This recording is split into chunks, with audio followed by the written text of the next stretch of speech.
Alright everybody, we're back at that Jeep. I got all the parts.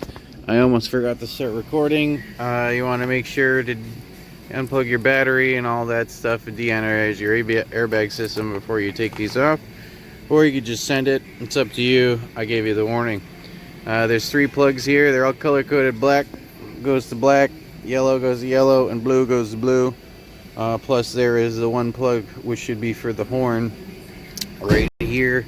And that one just pulls out. It's got a little tab to keep it in, but there's nothing to depress, you just pull it out. And then obviously in the last video, there's just 2 10mm screws on each side of the thing. You got to take these little covers off first, and then take the 10mm out of each side, and she just comes right out, wicked easy. And then in the last video, you saw why we're doing this. That is the problem. They do sell the steering wheel harness separate from the steering wheel, so they didn't have to buy a steering wheel, so that's good. And then we're also going to replace the clock springs. Make sure your wheels are at a nice and straight ahead position so that doesn't go anywhere. And the next step is to take this nut off, so I'll do that now. The socket is a 24mm flavor, so yeah, and that's how I do that. Alright, now I got the nut off. Before you do anything else, you want to make sure that there is a notch here and a mark here. If not, you want to mark it. You can see that they're lined up. And then what I do is I put this nut back on, or attempt to. Oh boy, we're firing on all cylinders this morning. There we go. And then I grab it, shake the hell out of it till it comes loose, like it did. And then boop, there we go. You just gotta fish your wires through, which I'm gonna do after I put this camera down and whatnot. And then obviously when you do the new one, you don't want this to spin, so be careful with that. There's a lock pin you gotta pull right before you shove the wires through and whatnot. Alright, everybody's steering wheel's off. Next step. Not really sure next step. Might have to go look it up. I don't see any bolt holes. There's usually bolt holes in the bottom. But it does seem like this whole clamshell just comes straight off the front here. So, yep, I could see some. Alright, so I'll do that. Yeah, all I did was use my little non-marring tool I got in here and just pop that bad boy right off.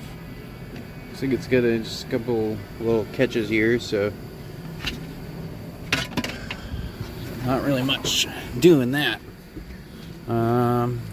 Make sure to take your hair ties off, save that for later.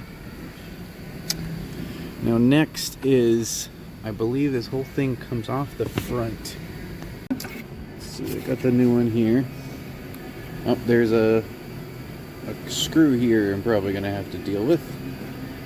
So make sure to find that. There's a plug, and that's it. And then the screws that are holding it on the front too. So I'm gonna figure that out next. Okay, so these screws on the edges actually just hold this bezel on. I had to take it and telescope it out. So now that you can see, I can get to the plugs and this bolt right here. And then also this bolt too. And then this whole thing should come off the front. Yep, and just like I said, I had to loosen this quite a significant amount. You can see where it goes into. There's a little keyway, if you will, on there, and then there's threads in it too. And then I loosened this up as well. Whether you need to loosen that up or not is debatable, but that's what I did. Alright, so I have installed the 2 plugs first before then putting all my screws in. I don't remember. Obviously I tightened that bolt there and that bolt. It's actually a T20 on the top one, even though this T15 fits. These are T15s, and I think that one's a T25. Somehow I screwed it in with a T27 though, but it barely fit in there, so makes me feel like it's a T25. Yeah, so don't pull this yet, because now we've got to take this steering wheel and take all the stuff off of it and put on the new harness. Okay, so to take off the front bezel here, there are bolts in the back. There's 4 T20s, and then there's 2 teeny tiny little guys. Those are T10s down there, and then you should be able to take this front piece off. You're probably going to need 2 hands for, so I'm going to do that now. There's another 2 screws I missed. There's 2 covers here and here.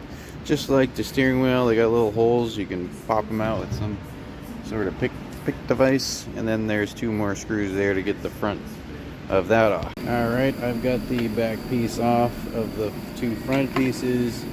That comes off as a whole. You need to unplug it. They all have little push detainers except for the one that was right here for the steering heater elements. This one did not have a depressor like the rest. You see, this one has a little button to push to get it out.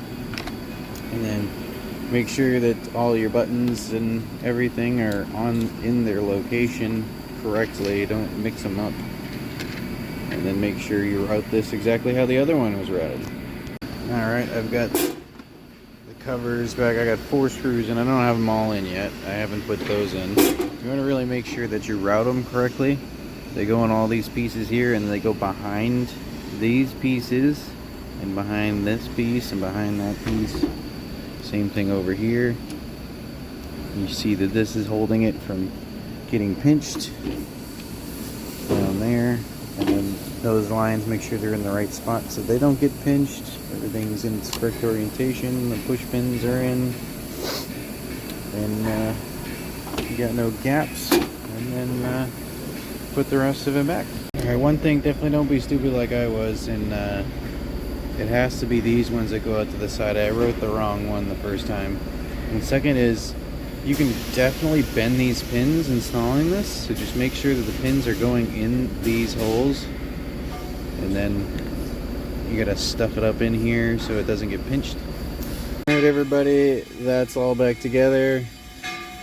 Make sure you do that right. I've snapped the cover already back on. I think I could take these off at this point. I need to pull this and feed this through there. Everyone's kind of nervous about this, but you're just gonna make sure it doesn't spin, you know, which it doesn't really spin easy, so not too much to worry about there. Just next step is you gotta feed the stuff through. I'm definitely gonna need 2 hands for that. Make sure you feed it through the right hole. This one is this one. So, all right, easy peasy, it's in. I've got them all lined up. I'm gonna torque the nut to 3 to 4 ugga-duggas, and I'm gonna test the heated steering wheel before I put the airbag back on, and that's all you really need to know. I guess make sure it works. There shouldn't be any programming needed on this one as far as service info, but we're gonna find out whether I'm right or wrong anyway. So alright, I did put some dielectric grease in here as well to try and prevent that from happening again in the future. You can take your own opinion on that, but before this light would go on for a second and come off, so I'm pretty sure it's fixed. It does feel like it's warming up. Oh, yep, it's definitely warming up. So that's good enough. Obviously airbag light's on because the airbag's not plugged in. So with that being the only light on, I'll just finish this up and then I'll show you the ending. Alright, airbag's back in, horn works, airbag lights out. I don't have any lights, steering wheel heating element, so no programming necessary on this bad boy. It's a plug and play, just like I thought it was gonna be, because the service info usually tells you if you need a program or not, and I looked high and low and I couldn't find any. So the steering column control module is a plug and play. It's a DIY friendly job. So just the wiring feeding portion, probably most important to not pinch anything. And then yeah, so leave a like, comment, subscribe, do all that good stuff, and thanks for watching.